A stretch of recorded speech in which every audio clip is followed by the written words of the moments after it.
For Daily Ask Reddit. Funeral home employees / owners of Reddit. What's the most ridiculous outfit you've seen someone buried in?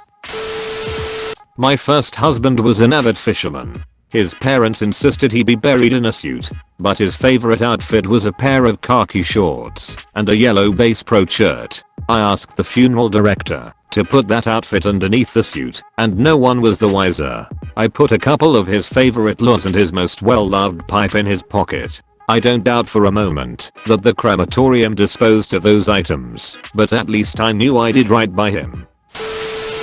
My mom was an avid bridge card game player. Our sweet funeral director researched a good winning hand in bridge. Mom was cremated holding her winning hand. The Walking Dead shirt. Family had a great sense of humor. I get that funerals are typically a somber scenario, but if people are not laughing and joking at mine, I will be disappointed. Oh, they also had a get well soon balloon near the casket. Fancy night dress and matching robe. This 70-plus-year-old lady, or maybe it was her husband's preference, wanted to be buried in this glamorous vintage night dress set that you would see in an old movie. It had feather accents and matching kitten heel slipper things. She also was buried in her costume jewelry. Her regular hairdresser came in to do her hair and cried the entire time. The decedent was quite old and I think had been sick for a while, so the night dress fit loosely, so we used double-sided tape and a few simple stitches to the night dress to try to keep everything where it should go. It was a weird request, but I thought it was interesting. And, to the staff's surprise, her family seemed to expect this as something totally normal. Pretty cool. Not ridiculous so much as weird from the outside. My grandfather was buried with a folded up bunch of paper towels stuffed up his sleeve. He was one of those guys who always had something for spills and runny noses, and he always had paper towels or tissues with him. Turns out he had started keeping them in his sleeves when he was younger just in case he ever needed them, and with 5 kids and 11 grandkids he always needed them. When he died, his sons decided it would be very fitting if he had some paper towels with him, so that's how he was during his viewing and service.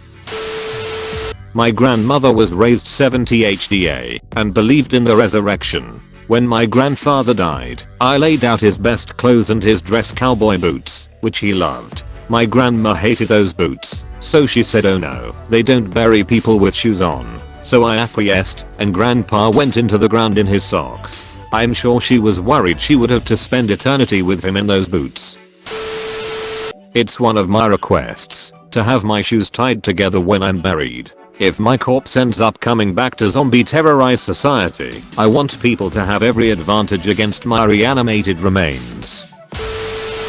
In my grandpa's case, the outfit was his birthday suit and a treasured blanket.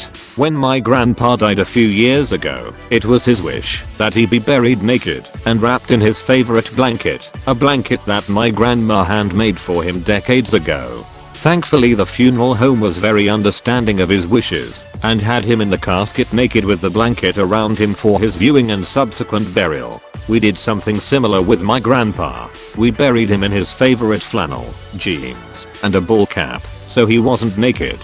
But there was a thick fleece blanket he'd had since before all of us grandkids were born. The oldest was just shy of 29 when he passed. It had a big tiger on it, but he called it the buffalo blanket.